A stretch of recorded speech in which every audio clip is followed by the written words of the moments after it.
Hey fifth graders, Ms. James here. Today we are going to be learning how to find the area of rectangles that have fraction and mixed number side lengths.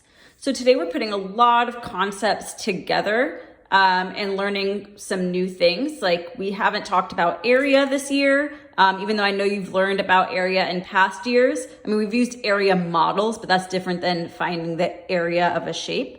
And we're also learning how to multiply mixed numbers, which is new.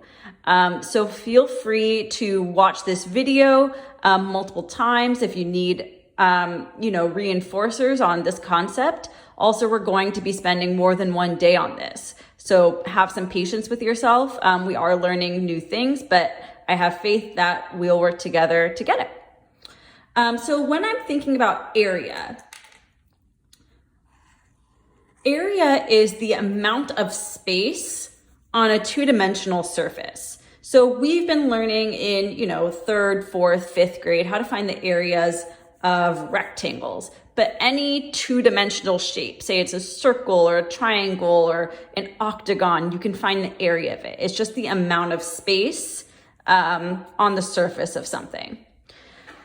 So say we want to find the area of a mirror that has the side lengths of 3 feet and 1.5 feet. Well, what we need to do to find the area is we're going to use the formula for rectangles, which is length times width.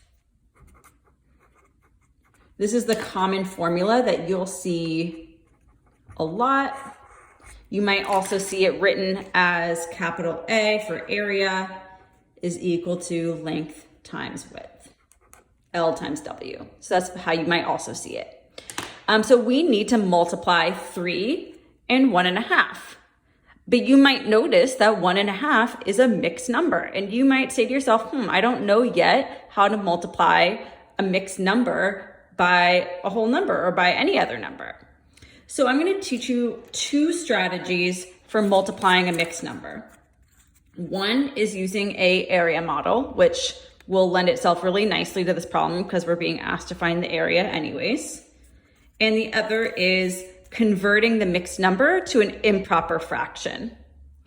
So as always, when you're shown more than one strategy, you get practice with both and then you find the strategy that works the best for you. So I'm going to start with using an area model. What I'm going to do is I'm going to look at this mixed number, this 1.5, and I'm going to split it into 1 foot and 1/2 of a foot. And I'm going to label that on my area model. So here's 1, here's 1/2, and I'm going to draw a line. Now I can find the area of each part separately, and then I'll add them together. So to find the area of this part, I'm going to do 3 times 1, because that's the side length of this part. 3 times 1 is 3. But since it's feet and I found the area, I actually write my unit as square feet. So I put feet with a exponent 2 at the top to show square feet. So the area of this part is 3 square feet. And then if I want to find the area of this bottom part, I do 3 times 1/2, which is 3/2 or 1 1/2 square feet.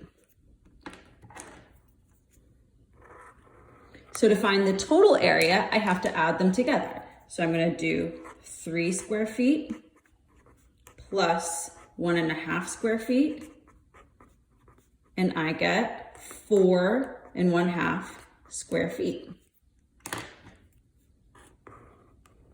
And that is how I use an area model to find, to multiply mixed numbers. I took my mixed number, I split it apart into the whole number and the fraction. I multiplied each part by the other factor. Those are actually called partial products. And then I added them together.